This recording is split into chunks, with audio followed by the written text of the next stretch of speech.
Hey, everybody. Welcome to another episode of Clinic Gym Radio. I am your host, Dr. Josh Satterlee, and it's my pleasure today to be joined by Kevin Larrabee from Allied Strength out there in Massachusetts. Kevin, how are you? I'm doing fantastic. We're just talking about how it's getting towards the end of January. So as soon as we can get out of this cold weather up here in the Northeast, thankfully, not too much snow yet. It's just going to be great to get back to warmer weather, especially with the COVID situation. It makes everything better. Nice. Yeah. I'm out here in Las Vegas. So we, not bad.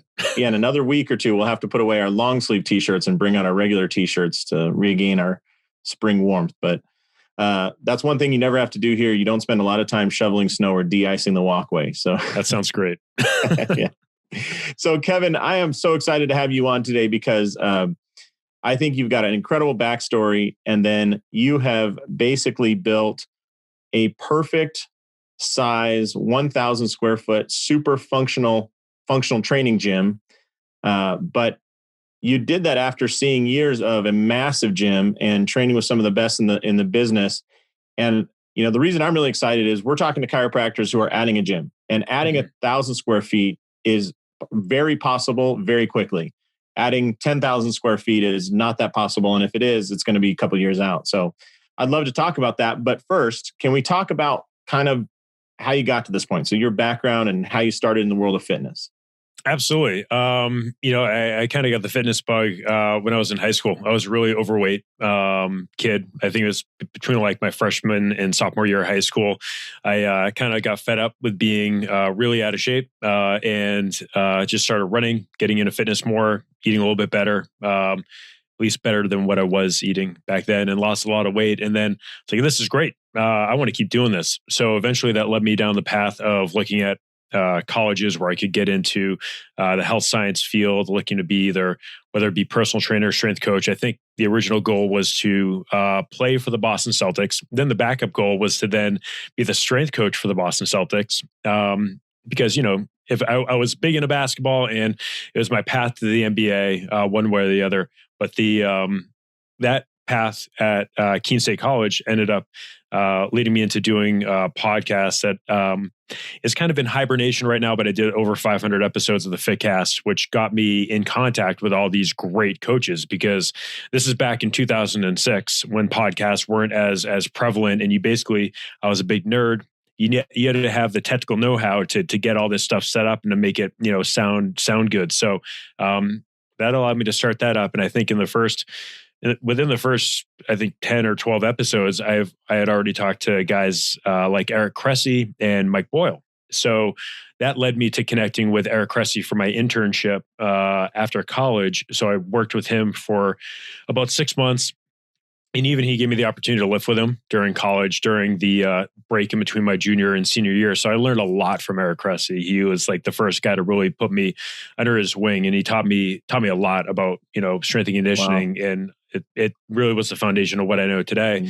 And just for our listeners out there, one detail, I don't know what year this was, Kevin, but for those who have only seen Cressy on his big, huge, fancy Florida facility, he started out in a fairly small facility in Nowheresville, Massachusetts, right? Basically in the sticks, kind of. Yeah. So it was even before that. So when I was, I guess, getting out of college, he was subletting space out of a throwing and batting facility for baseball. So his gym was smaller than mine. So I think when he started then Cressy Performance, I think it was maybe 800, maybe it's 800, 1,000 square feet, something like that. It was around 1,000, maybe a little bit less. And he started that up with him and Tony Gentilcore and Pete Dupuis, they're all doing great stuff. And Pete's still with CSB and running the show there too. But I mean, that was an opportunity to kind of see how to do it on a smaller scale. But yeah, I interned with Eric when he moved to his original facility in Hudson, which was maybe about 4,000 or 5,000 square feet. So still not a very big space. And I think now, but a huge jump from 700 sublet feet, out in the corner. And totally. Yeah, that's awesome. And again, I think Eric was a good guy to learn some of this stuff from, because I think he was very, economically conscious of just being very sensitive of how much money you could put into a gym. So like they like basically moved in all their equipment themselves. They took everything from their kind of like sublet space, brought it over there, and maybe got a couple new things. Like they got the athletes to do a lot of the work in terms of putting the flooring down.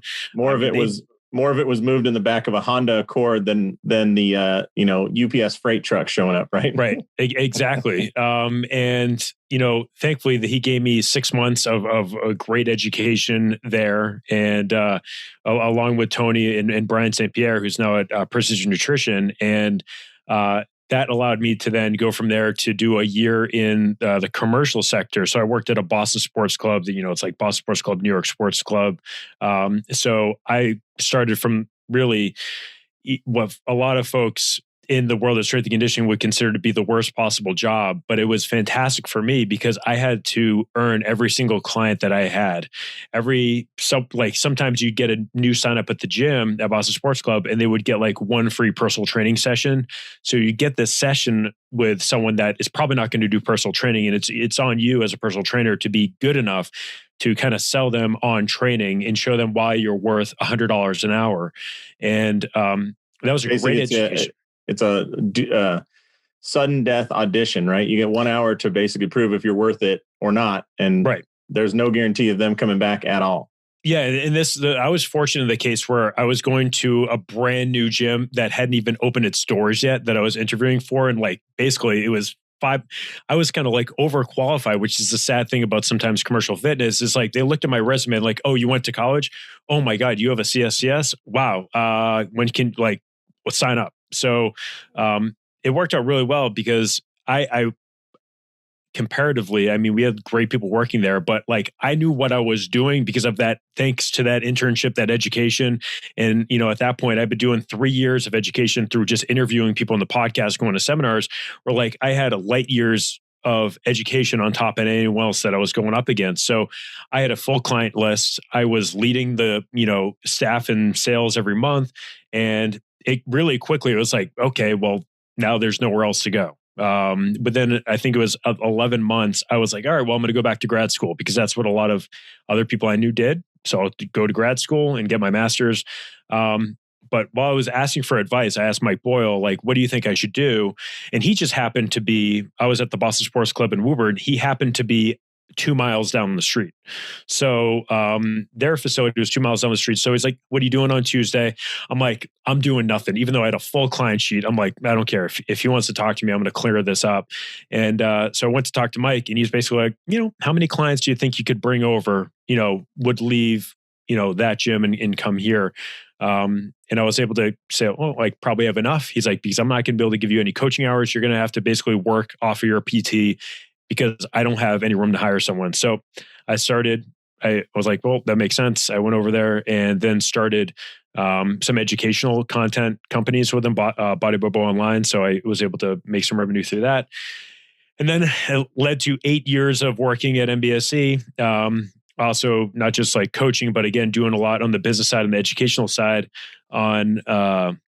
with Bodybuilder Online. We started a licensing company called MBSE Thrive, which is still around today, that licensed gyms, and then co-founded Certified Functional Strength Coach with that team. That's still going on. And then after 8 years there, which again, kind of, like I said, I was more on the business side. I really missed coaching and I really started to not like what I was doing there, and to any of their fault, but I didn't like managing people. And I wasn't coaching.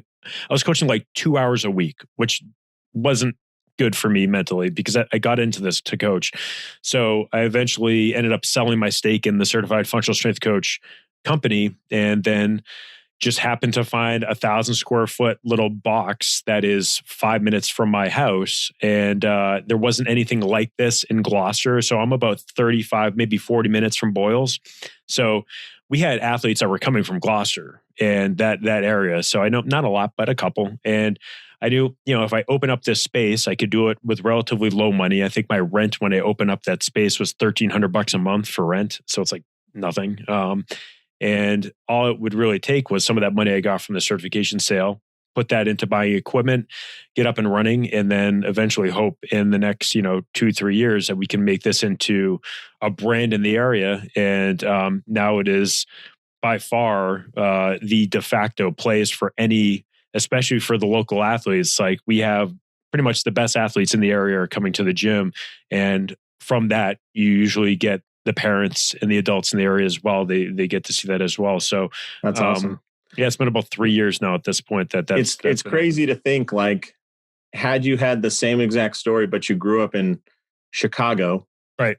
It wouldn't have worked this way, because Cressy wouldn't have been that close. Boyle wouldn't have been, 2 miles down the street or whatever. Yeah. Thank God for that. But yeah, I mean, Massachusetts is kind of like a hotbed for really great strength and conditioning. Like Mike Reinhold's over here. Like, I mean, there's a lot of great coaches that are in this area. I remember talking to the FMS crew, and they said, you open up a course, an FMS course anywhere in New England, it's sold out within 48 hours. You do the same thing in LA, which is a much larger city. They said that will never fill up to capacity.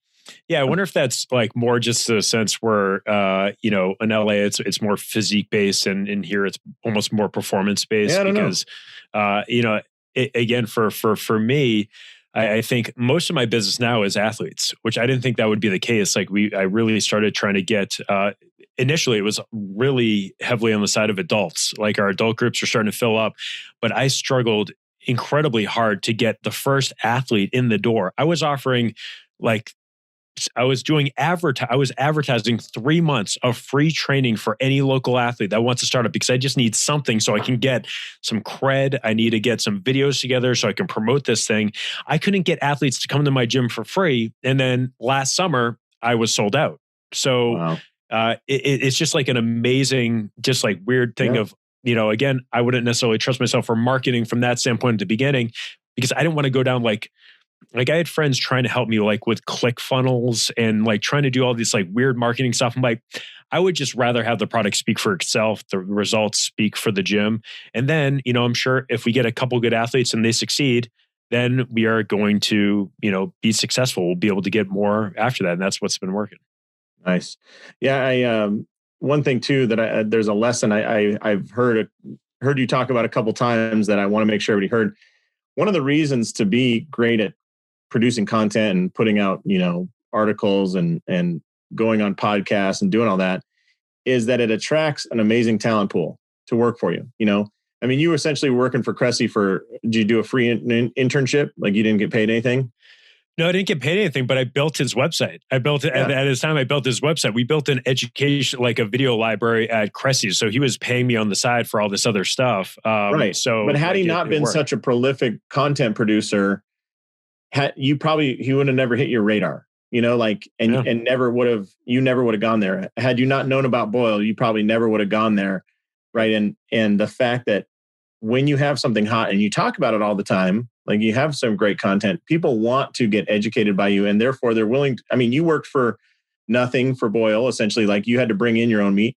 Mm-hmm. Kevin Carr and Brendan worked for him for basically peanuts early on, right? Because everybody wanted the education, and they're willing to work for free, essentially, or very low pay.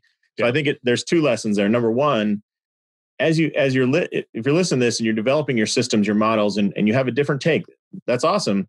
Start talking about it. Get it out there on the internet. Talk about it, and the little young Kevin Larrabees of the world will be like, "Hey, I want to work for you, and I'm willing to do it for ultra cheap."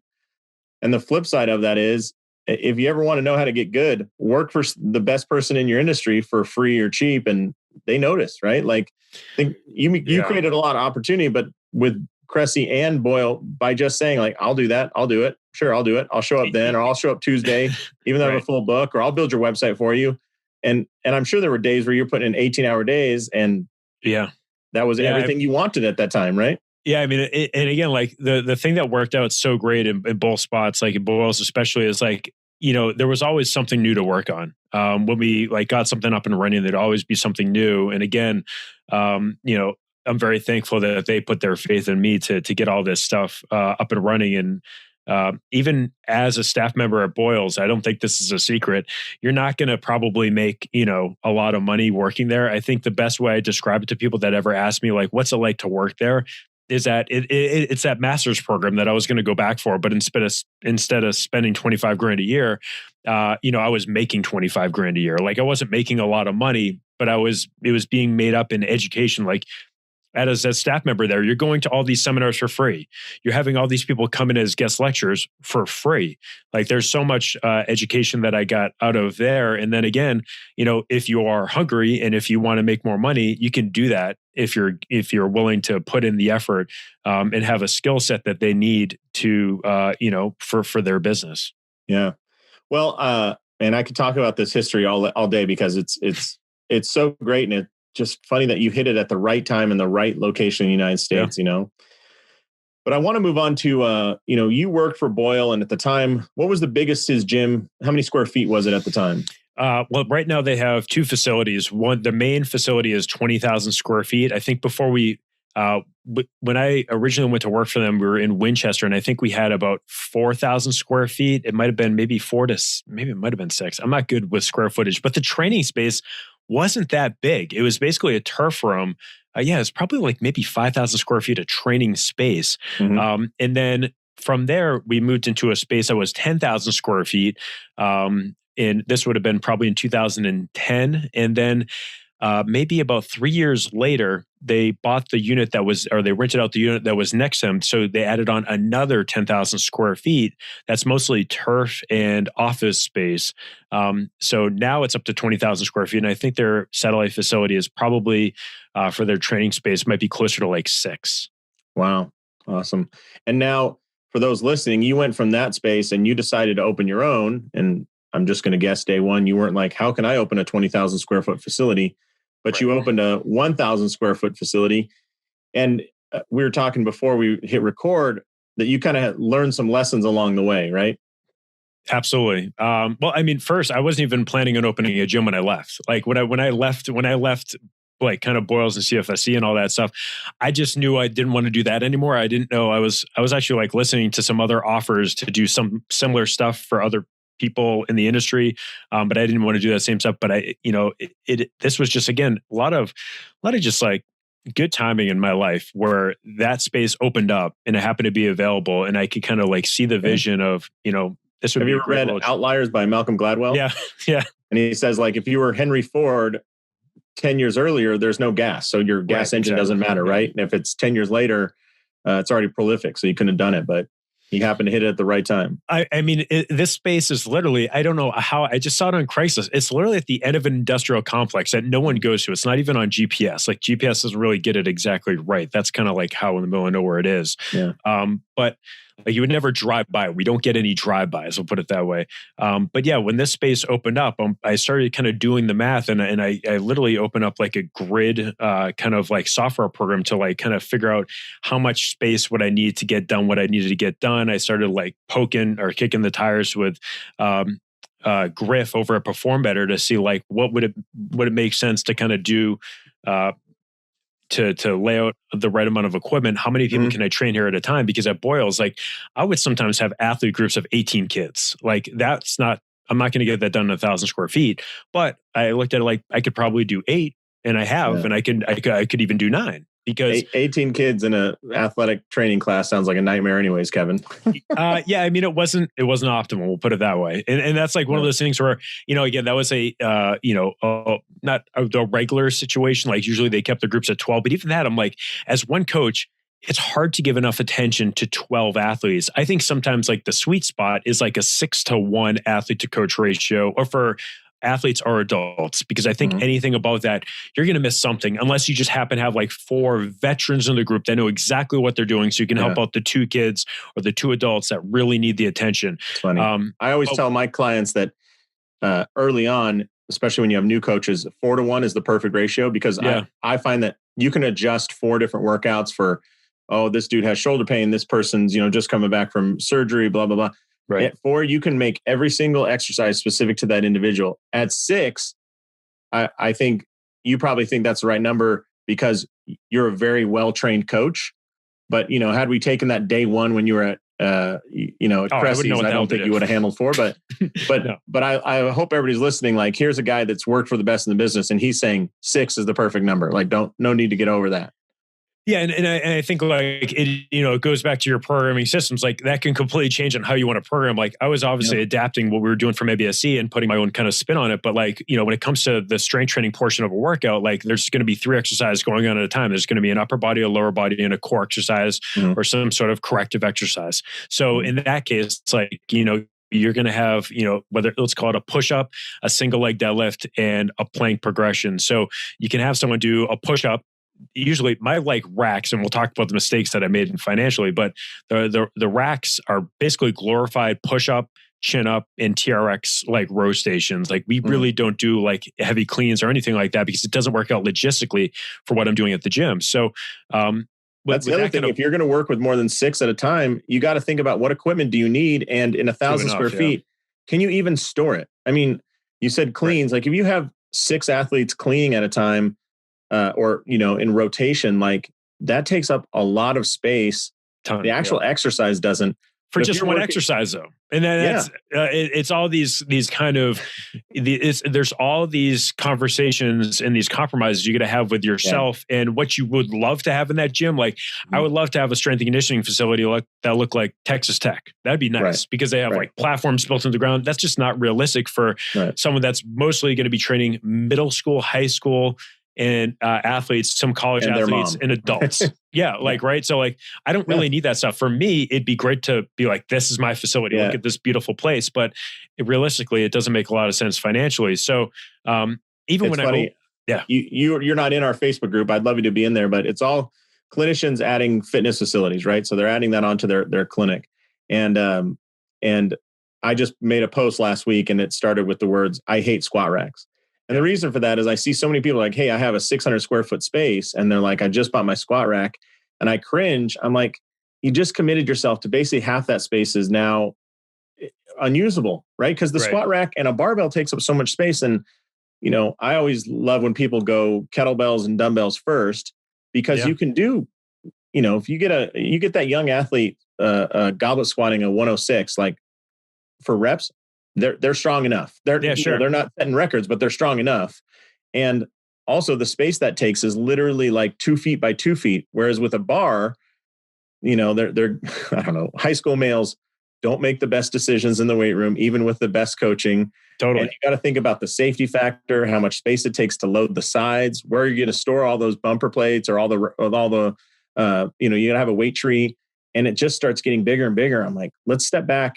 And one point you're bringing up that I hope people consider listening to this is your training methodology has to match your business model. And that might be that you only have 1,000 square feet, or that might be that you want to work with adults or an untrained population. Like I don't know how many middle schoolers that need definitely are in the class to need a barbell. But I would guess it's pretty close to zero. Even if I had the case, and again, this is like one of the influences from Mike, and just from seeing what we've seen over the years, is like I don't plan on doing any bar loading of anything. The only time I ever put a bar in an athlete's hands is when they're going to college to get them ready for the testing they're going to have to do, or to just make sure. I mean, unfortunately, I've had situations where athletes have gone to colleges at, good colleges, and they basically would tell their coach, like, this hurts my knee or this hurts my back. And the coach's response is, well, go lighter and keep doing what you're doing. And that's a shitty response. Sorry, I don't know if I can swear, but that's a really bad, especially for that you can swear all day on that one, because lightening the bar is the least effective, least skilled version of proper progression and regression, right? It's the I mean, I could train a monkey to do that, like, ow, go lighter. It's just lazy. It's just lazy. And it also, like, you're forgetting the number one responsibility that you have is the do no harm part, which is if you have an athlete that has pre-existing injury history and you're having them do an exercise that causes that pre-existing injury to not feel good, then you're putting them at a risk of re-injury. And and again, like, this is one of those things where, unfortunately, there's some schools where their budget is not going to allow to get a great, a strength coach that has 15 years of experience. They're usually getting someone that's 24 because they can pay him $65,000 a year and they're going to be happy about it. Oh yeah. But it's not an excuse for them, but it's also goes to the point where I've basically I have to have sit down conversations with all my athletes that go to college that remind them, like I will say, Josh, here's the deal. Like you're doing a great job in here. You're going to go to school and the program's going to be different. And you're going to have to do that program because you're not going to say, well, I'm not going to do this program, because then they're going to go talk to your baseball coach and they're going to tell them, well, Josh isn't doing the program. So I just want to let you know he has a bad attitude. He won't do the exercise that I give him. So when you go to college, what you got to do is you just got to make sure that you are your own boss and you're honest with the strength coach. And if they have you do something that A, you're not comfortable with, or B, causes pain, you have to let them know. And if they cannot give you an alternative, if they can't give you a progression or regression, if they can't lateralize the exercise, what I want you to do is first tell them that, it hurts and that you need to do something different. If they can't give you a response, shoot me an email. And what I'll do is if you give me that exercise, I'll give them 3 different variations of that exercise that you could do that would be pain-free. And don't say it's coming from me. Say, hey, I just did this like before in the summer. Like, can I do this exercise instead? And they have to give you a very good reason that you would not be able to do that exercise. I mean, again, they're going to have their own logistical issues as well. The reason why sometimes a lot of these athletes are going into college and like, let's say it's a female soccer player who hasn't done bar work before. If she's going in there, they're just doing this bar work because they have 50 racks that line their beautiful strength and conditioning facility. Dude, it's like that. Just because you have the racks doesn't mean you have to use them, though. Yeah. In the world of chiropractic, Kevin, it's if you have an X-ray machine in your office, the likelihood of everybody getting X-rays is super high. But the funny thing is, it totally doesn't affect your treatment modalities. It doesn't affect your treatment plan. Maybe in 1% of people, it provides some sort of information that's going to change what you would have originally chosen. Mm-hmm. But in the end, it doesn't matter that much, So, anyways. I would definitely want to get to your 5 lessons of 1,000 square feet, but the good news is that you and I are simpatico, baby. We're on the same page. Just approach it from a different way. But the thing I love is when you come down to just the best principles, many people agree, no matter which path they took to get there. Whether it was your path through working for some of the best coaches in the industry, or me getting educated in injury prevention. We came back to the same thing of going, hey, these people need to lift. That's why we do this podcast is exercise is probably the most effective treatment modality. And the other stuff that we do just gets us to the ability to exercise. But I've never seen a condition. The only one sometimes is headaches that don't truly improve with exercise. But even then, you got to create some windows. And then when you can get into exercise, then you do have an advantage there. But it doesn't matter what your license is, you're going to end up there. And that exercise has to be effective. It has to be fun. It has to be interesting. And for a business, people got to be willing to pay for it.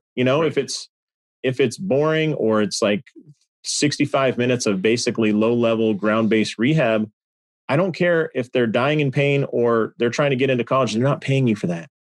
Right. I mean, that goes maybe to like the number one kind of requirement after decent education is not being a boring, person to work with. Because I think, one of the things that, we go back to me in middle or in high school, like being really overweight. I was scared to death of the gym when I went there for the first time. I had no idea what to do. And I think that's still one of the biggest problems with our fitness and with the industry as a whole. And it was one of the inspirations for opening up Allied Strength is like, you have someone that walks through the door of a health club. There are 78 different machines to use, and no one has any idea of how to use them. And if you don't look like you know what you're doing, you're worried, oh man, someone's going to look at me like, I don't know how to use this. So you end up walking on the treadmill or use the elliptical, and that's all you end up doing. So with fitness today, we need to make it much more approachable. I think it is going to be much more coaching based. I think that's where a lot of the value of something like a Peloton, where basically people are getting coaching through that video and it's more enjoyable for them because they have people with great personalities that have energy that make sure, like I was actually talking with one of my clients about this yesterday. It's like, you should never, I can't remember what we were talking about. Oh, we were talking about how some of the teachers are having issues as students are going back to a hybrid in schools in Massachusetts right now. And some of the teachers are basically pissed off about it. Like they're really unhappy about it because they don't think like it's safe enough and whatever. But you should never let the kids know that. And some of the kids were going back to school and some of the teachers are like, you guys shouldn't even be here. I shouldn't be here. I don't even know what we're doing. But that should never be the case. Like they should come back into the schools just like someone walking through my gym, I could be having the worst day possible.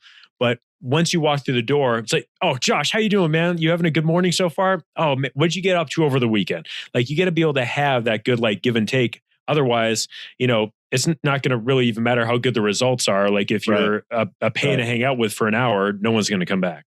Yeah. Yeah. I think you bring up a lot of good points. Just for the sake of time, you mind if we hop into your 5 lessons you've learned of operating at 1,000 square feet?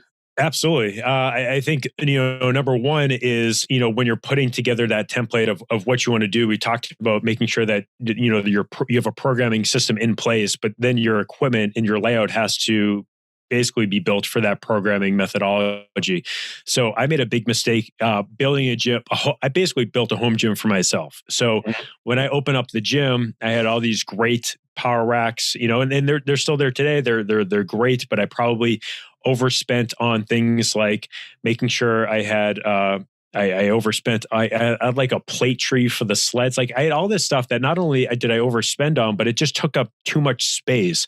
And you can kind of get away with it at the beginning when there's no one training there but you, and maybe sometimes you have 2 people at a time. But when I got up to the point where I was training 8 people at a time, I found I really needed more space. So I think another big trend that we are going to continue to see is the minimalist gym, where you're basically saying, like, I need to have the minimal amount of equipment in here possible. What can I get to consolidate down to do all the exercises that I need to do? Like, how much can I get done with kettlebells? Like, kettlebells are extremely versatile. You mentioned that.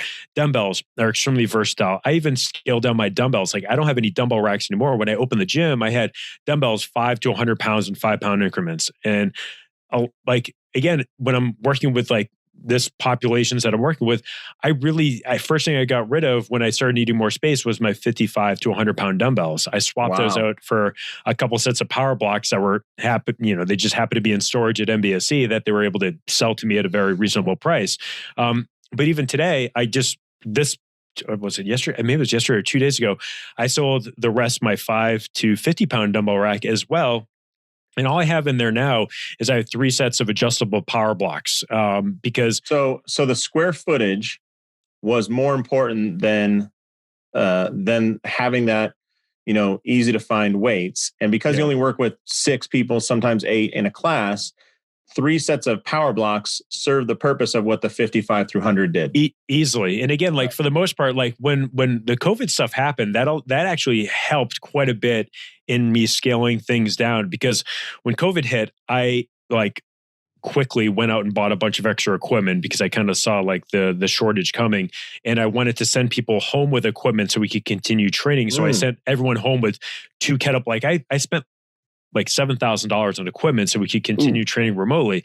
And it gave me the ability when we reopened, it's like, I have a ton of extra kettlebells now. So what we ended up doing is basically anything that we could do with a kettlebell. We used to use a kettlebell instead of a dumbbell because I had so many extras that allowed you to have your own set of kettlebells for the whole session. So from a safety standpoint, it made a lot more sense. Also, people weren't running all over the gym, putting stuff back. It kept people in their lanes. So from a safety standpoint, we can stay socially distanced. So we only end up using dumbbells for 2 exercises at my gym: dumbbell snatch, which is our alternative to kettlebell swing for power development for our athletes, and then also for bench press. That's it. Sometimes for dumbbell row, but again, you can use a kettlebell for that. The only downside of the kettlebell. What do you do when you're going heavy on like RFEs? I mean, I'm going to guess that you get some kettlebells.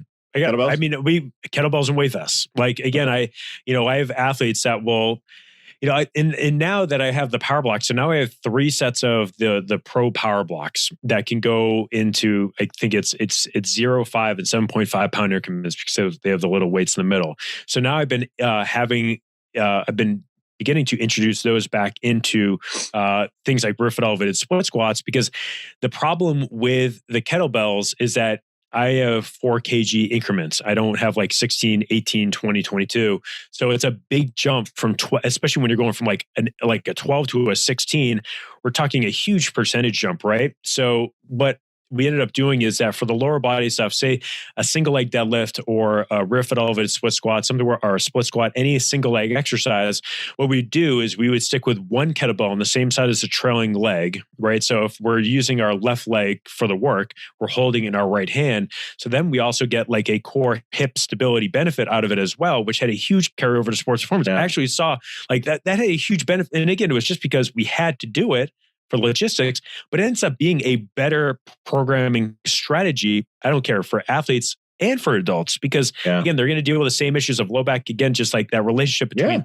hips and core stability, like that's really important. So it ended up being a benefit. And if we need to like go and start, so I'll have someone like hold one weight in one hand to about 28 kg until it becomes hard for that person to actually just hold on to something heavier. We'll split up into two. And in that case, we can split that weight in half. But also, if I need to go in that 4 kg increment instead of a 2 kg increment, what I can do is give you a 12 and a 16, and we'll just hold the heavier weight on the same side as our trailing leg. So we can still get that same like diagonal force benefit with that smaller increment. So now what you'll see in my gym is we basically have a kettlebell rack, and then we have kettlebells against the wall. And then we have 3 sets of power blocks, and I have a ton of open space where like you can look at an A/B of when I open the gym, like it looks like there's no space in the gym. The gym looks tiny. And now when you walk into the gym, it's like, there's a ton of space in here. And there is, because everything is against the wall. Everything is either kettlebells, dumbbells.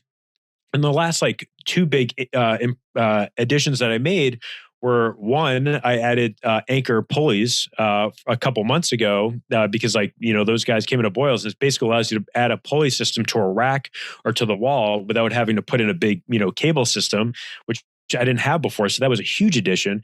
And then I ended up spending $4,000 on a Assault Air Runner, because another limitation that I had for the gym from a sports performance standpoint is I don't have a runway to do sprints. Like we could barely do like 10-yard sprints, and we're doing like 5-10-5s, like with very little room for error. Otherwise you're running into a sled or running into that kettlebell rack. So that Air Runner allowed me the ability to do like 8-second like max sprints in the workouts for athletes to work on their speed development and explosiveness. But aside from that, like again, it is a pretty simple setup in the gym, and it's just worked out really well. Yeah. So picking the right equipment is not just what Kevin wanted in his personal workout room. It's really what will serve my business the best, right? And also be ready to just get rid of stuff. Like what I just kept peeling stuff away. I kept getting rid of more and more equipment over the last 3 years. I think another way for those listening, like don't start by spending $20,000. I've never met anybody that spends it the right way. Like start out with what you think is too little equipment, and then you'll become a great coach. And I mean, I've had a great workout using a freaking one of the greatest workouts I've ever gone through was working with, Tom House. He works with a lot of pitchers and stuff. He does this whole shoulder rehab. Tom took us through an hour-long program that used our body and a metal folding chair. And that was it. And I was absolutely smoked. And it was challenging. He kept it interesting. And it was like, you can get those all day at Costco for $15. So don't tell me that you need a bunch, but mini bands. I'm working on a course right now called a world-class rehab center for less than $1,000. And I think you can have everything, Yeah. So and again, it's not like right now it's a little bit weird because, it's going to take you 3 months of back order to get anything. But normally, like if you have a good equipment supplier, Performator, Rogue, whatever, you can usually get stuff pretty fast. So if you're like, oh my God, my business just doubled. All right, we'll just order more equipment. And people love seeing your gym grow. Seeing hey, we got new stuff. That's exciting to post up on social media. It's exciting for people to come in and go, we got the Air Runner. You want to try it? But if the more than you think it would be. Yeah, you're right. Yeah. Or they're like, hey, can you guys stick around and help me assemble some bikes today? They'll be like, oh yeah, I'd love to. People want to be part of it. And that was, you talk about the piece of equipment, like when we got the anchor pulleys, it allowed us to do rotational core work. It allowed us to do explosive rotational work, which I don't have a med ball wall. So I can't do side tosses to a med ball. So for athletes and adults, that was a huge upgrade. I'm like worrying about $2,000 for 4 of these things, but like it was just surprising. Like one of the adults that was in our adult group said like, oh no, this is a really fun exercise. We're doing like cable chops and cable lifts and all this stuff. And now it gives me a much more versatility when it comes to the core programming for everyone that comes to the gym. And then I recently, we talked about, like, I just spent a ton of money to start the year, but I replaced all my air assault bikes with Rogue Echo bikes, which are somehow cheaper than the Assault Pros. Like, I think they're $775, or like they're under $800. And these bikes kick the shit. Sorry for swearing again. They kick the crap out of these air assault bikes. They're quieter. They have a much smoother ride. And again, it's just one of those things I didn't look at because I don't have a CrossFit gym. Like, I don't look at Rogue stuff, but I have Rogue sleds and Rogue bikes. And I think if you're looking for air bikes, like, you got to go to Rogue because it's just it's a huge upgrade. And people like mention it. Like, they talk about it at the gym now that they hate these bikes way more. Yeah. For those listening, if you don't have air bikes, Kevin mentioned something I just want to bring up. Having the most quiet one you can is a huge deal, because you get 4 assault air bikes going and you can't hear anything else in that gym. I mean, it's just the one. You can't hear me. I can't coach other people, right? Because with the way that it's set up, like for programming, like, again, I have 3 air bikes now. When I opened the gym, I had 4, but now if I have a group of 6, I've 2 or 3 people, like for a sports performance group, I'll have 2 or 3 people on the bikes, 2 or 3 people on the sleds, 2 or 3 people on the slide boards. So I need to be able to coach the other people that aren't on the bikes.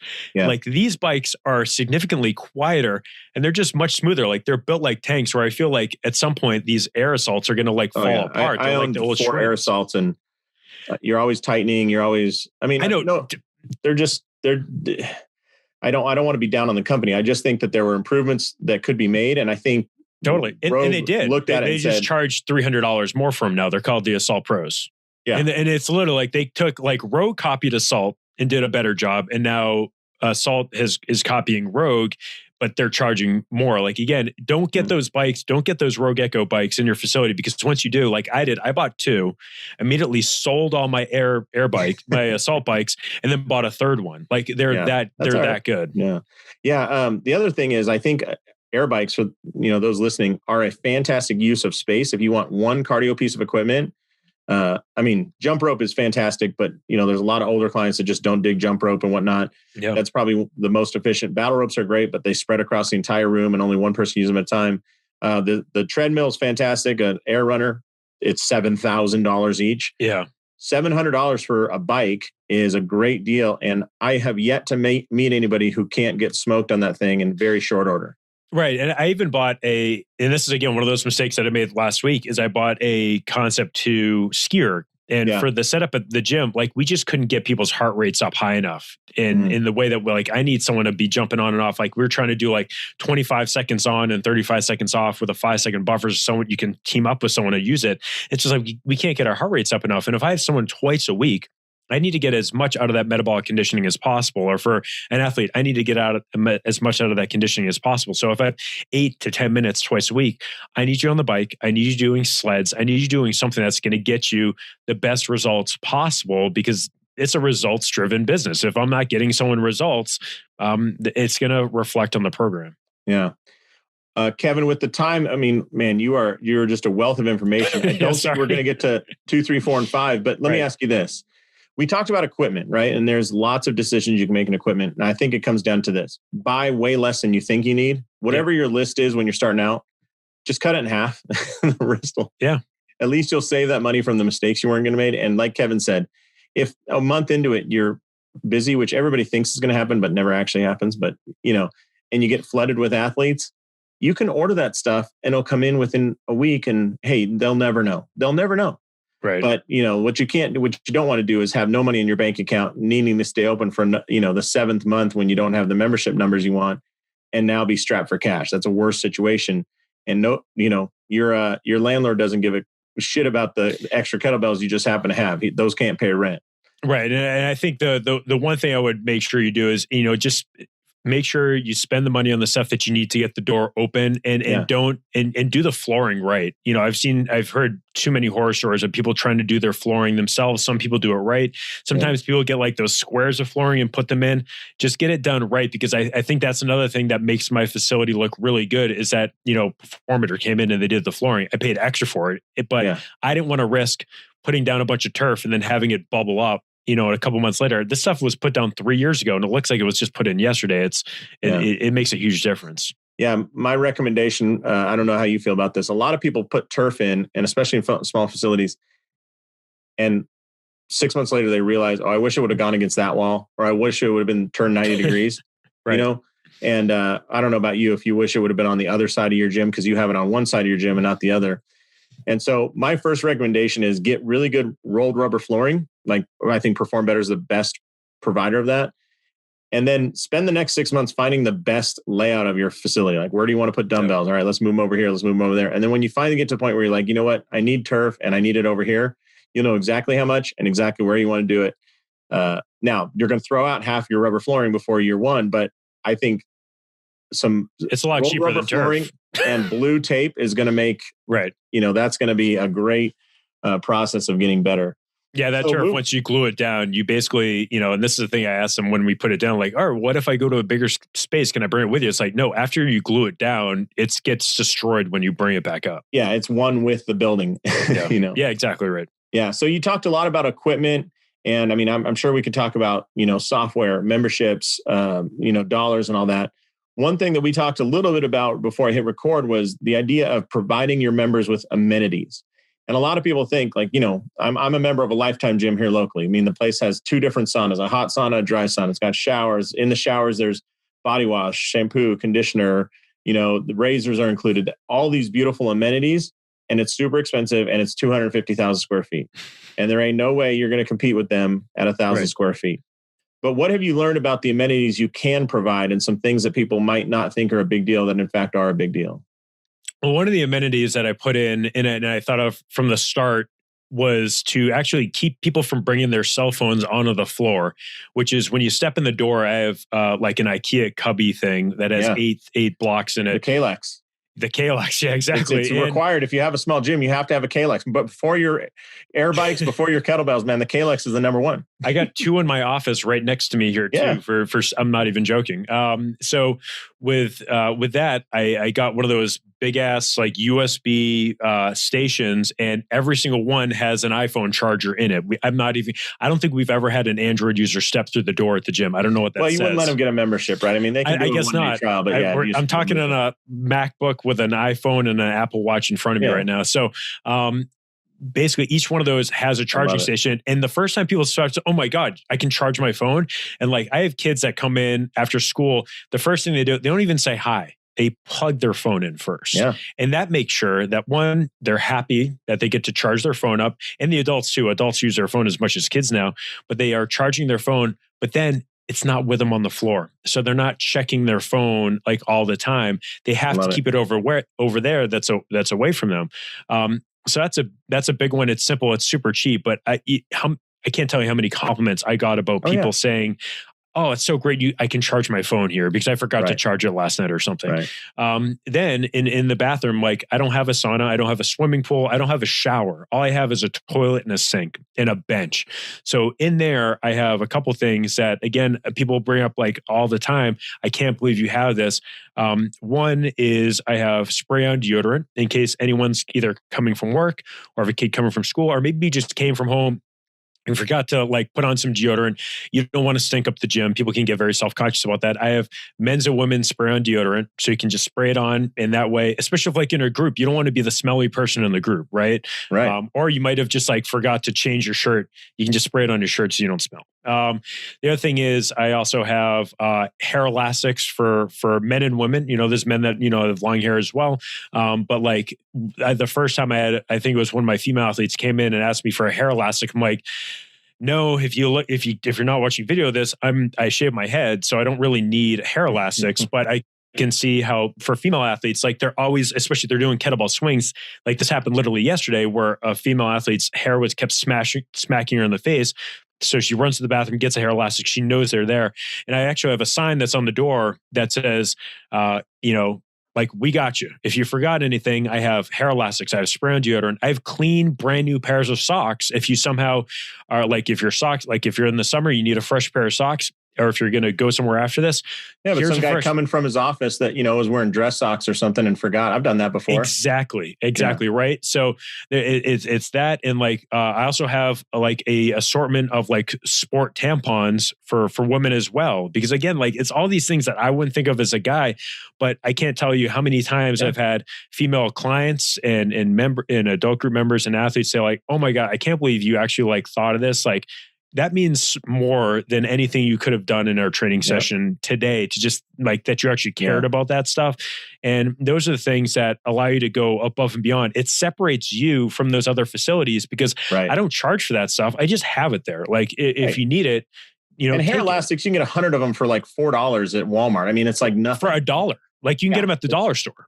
So like, or going to Amazon. Like I think I got like, not, and this is the other thing I didn't know about. I have multiple different thicknesses of hair elastics because you can't have one thickness there. You need to, I don't know why, but there's different, like I have 3 different sizes of hair elastics based on hair type or how, I don't know, whatever you need it for. So like those are the big things. And I also added in an Avalon water dispenser. So everyone gets filtered water there. It was one of those things that I did from like, I think it's better for the environment to not be just selling like bottles of water, but also did it as like a merch thing. Every time someone signs up at Allied, they get a vacuum insulated water bottle that's not cheap. It's like $25 to get them made. They get a t-shirt, and with that bottle, you can bring it with you every single time. You can fill it up, and that way you can make sure that you're getting water that tastes good. You're staying hydrated. We talked about the importance of hydration, but also all people will be like, yeah, before I leave, can I fill up my water bottle? I'm like, yeah, go for it. And like those are the little things that have basically, like we have I would say for the most part, everyone that trains at our gym, the adults, the athletes, whatever, they're like diehards. They're wearing, they have so much merch that they're wearing all the time. We have face masks. I'm wearing like, again, if you're watching the video, I have anything that I can put an Allied Strength logo on, I have it, because what I realized is what was not working was my Instagram ads and my Facebook ads when I opened up. What was working was my referrals. I would say 90% of anyone that walks through that door, they didn't see an ad. They saw maybe someone with a logo on their shirt, or they saw someone that succeeded in a sport, or, hey, you lost 20 pounds. You're wearing that Allied Strength shirt. Tell me more about that place. They bring them in. Like that's where I get most of my business's referrals. I think I wasted so much money on ads in the beginning. Like we talked about the fact that I offered 3 months of free training for athletes. I spent $100 advertising that on Facebook and Instagram. I didn't get one person to sign up for it. So like this is the stuff that has made a big difference for Allied Strength, going into, its 4th year of existence. Nice. So along with that, as we wrap up, going into your 4th year, what do you think the focus is going to be in this next year? If you look at this as from a business perspective, so not, I think you have it pretty well laid out what training program you're going to do. You got it pretty well refined your equipment, right? But what's going to be your focus in business this year?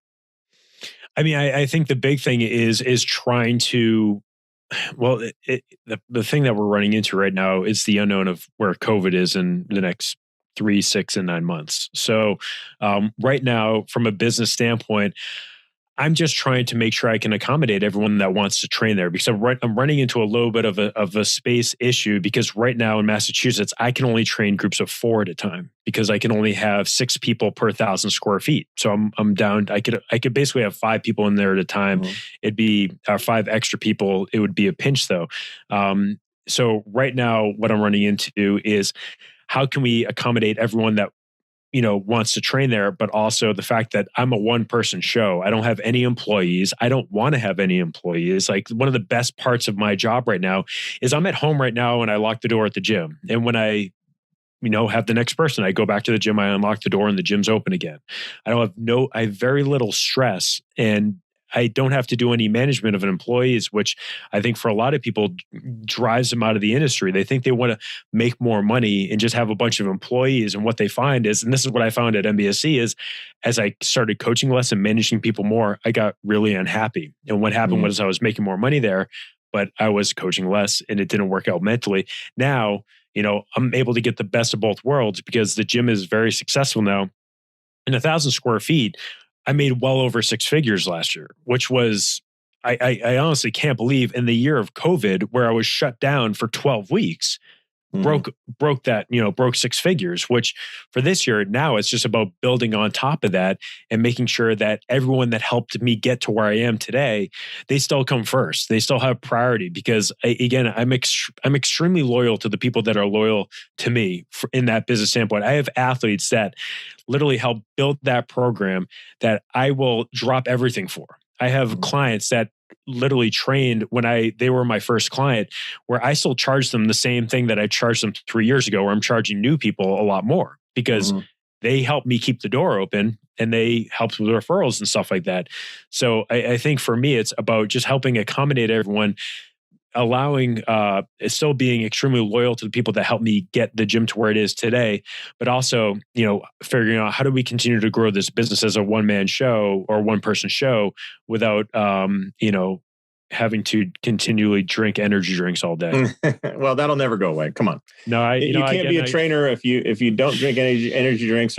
I tried not to today, but I already drank coffee this morning, so I'm drinking the fantastic Rockstar energy. Yeah. How many meals a week are you eating out of Tupperware? Because that's the other measure of a good trainer. Right? Zero. The problem is that I only have one. I probably have 2 real meals a day. Most of the part, again, this is the trainer lifestyle where, all right, I have a client. I'm booked literally some days from 6:30 a.m. to noon. So if I'm lucky, I might drink a protein shake.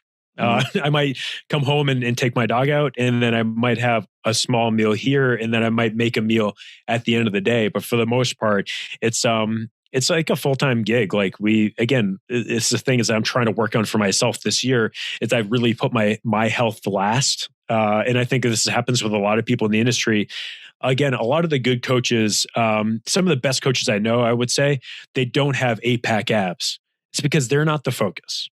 The focus is the people that they're working with. Like at the end of the day, as long as you can make sure that you are there, you have the energy, you're coaching, and you can demo everything correctly, I think you're doing a great job. But you also need to prioritize your health. You don't necessarily say, all right, well, Josh, I can't come on this at 2:00 because I have to cook some brown rice and chicken and I have to do, my 60 minutes of steady state cardio because that's going to help me get my abs today. Like that's not where my head's at. For me, it's about how do I make sure that I'm just the best possible coach and the best possible person for the people that need my help today. Nice. Well, I think those are good words to wrap this up with, man. And it sounds like we need to schedule a part 2 of this because absolutely, yeah. We never dove into lessons of 2 through 5, but right. I think that 1,000 square feet mark, I think you have a great point that, you're clearing over 6 figures with essentially one coach. He's a full-time coach, but it's not taking a lot to do that. And you're able to work with quite a few people. And I think that they're, the camaraderie, the community that builds in a small facility is awesome. So it's Kevin, huge. Yeah. If people want to get a hold of you or reach out, are you okay with that if they have some questions or talk about the facility? And where's the best place to find you? Well, I guess the best first stop is probably at allied_strength on Instagram, because that way you can kind of get a feel for what I'm doing there. Because really all the videos that are there are people training at the gym. So you can get a feel for the layout and all that stuff. And you can literally go back in time. You can look at the history and see what it looked like 3 years ago because it looks kind of drastically different now. Also, alliedstrength.com. You can also email me, kevin@alliedstrength.com. And I think my other Instagram is @Kevin Larrabee. I don't really do Twitter or Facebook much anymore, but I know Allied Strength is on Facebook. So if you don't have Instagram and you want to see those videos and see what the gym is up to get some inspiration, if you want to do something similar, that would be the place to do it. And you can contact me through there as well. Fantastic. Well, Kevin, this has been awesome. I really appreciate all the information you've shared. I think it's really going to help some people out. And I would highly recommend going on to Kevin's Instagram, because that's actually what inspired this podcast. Was I saw your choice between the old version of the gym and the new version. Yeah. And I thought, man, that 1,000 square foot mark is perfect for a lot of the listeners here. So I do appreciate you taking the time to talk to us today. Thank you. Anytime. And I appreciate your time and the time of the audience for hanging out and listening for an hour. Awesome. So on behalf of Kevin Larrabee at Allied Strength in Massachusetts, this is Dr. Josh Satterlee saying, go out there, maximize your license, and live the life you dream of. Thanks a lot, Kevin. Thank you. Thanks so much for checking out these videos. I hope they're useful. We'll cover things like rehab, exercise, business model, progressions, layout, everything else that helps you build a clinic. So if you're interested, you can click here, there, here, or anywhere to get more videos just like this. Thanks a lot for watching, and we'll see you soon.